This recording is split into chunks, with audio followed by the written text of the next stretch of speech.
Hair fall जब भी होता है तो हम ये जानने की कोशिश करते हैं कि हेयर फॉल कैसा है, स्टेबल है या एग्रेसिव, ट्रीटमेंट की जरूरत है या नहीं। बट खुद से ये डिफरेंशिएट करना एक डिफिकल्ट जॉब है। इस वीडियो में मैं आपको कुछ ऐसे सिंपल टेक्निक बताता हूँ जिससे आप खुद समझ सकते हैं कि आपका हेयर लॉस कैसा है, सिर्फ वार्निंग है या हेयर स्पेशलिस्ट के पास जाने की जरूरत है।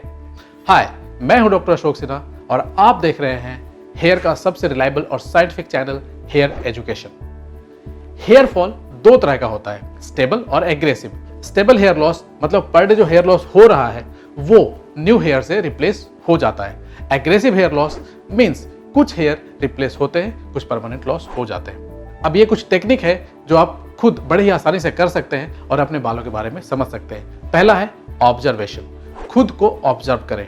नहाते समय तो हथेली पर बाल सबके आते हैं, नहाते समय काउंट करें और अगर आपका हेयर काउंट 30 से ज्यादा है तो ये वार्निंग साइन है।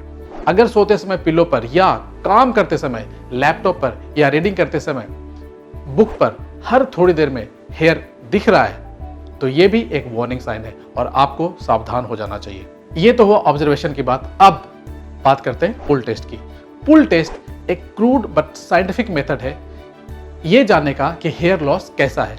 इस प्रोसेस में आप अपने थंब, इंडेक्स और मिडिल फिंगर से लगभग 60 हेयर को बेस से फॉर्मली पकड़ते हैं, फोर्सफुली नहीं, और 90 डिग्री पर पूरे लेंथ तक इस तरह से पुल करते हैं।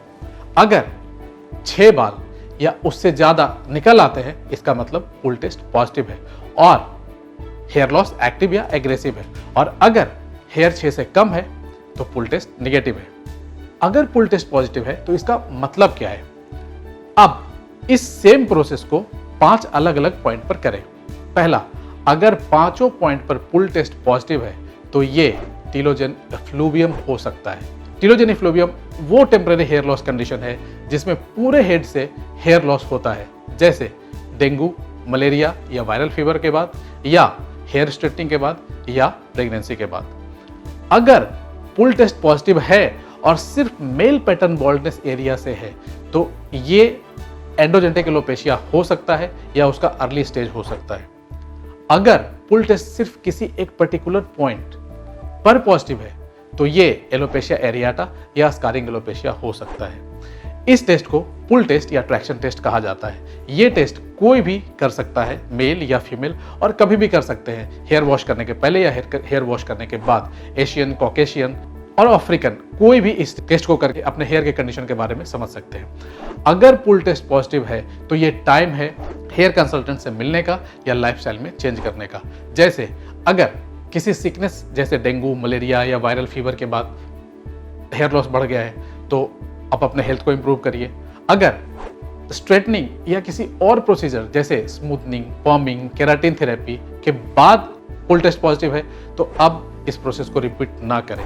अगर आपने कोई न्यू हेयर प्रोडक्ट स्टार्ट किया है, कोई नया शैम्पू या कोई हेयर कलर या हेयर वैक्स या हेयर स्टाइलिंग क्रीम, उस प्रोडक्ट का यूज करना बंद कर दें। उम्मीद करता हूं कि इस वीडियो में आपको काफी कुछ सीखने को और समझने को मिला होगा।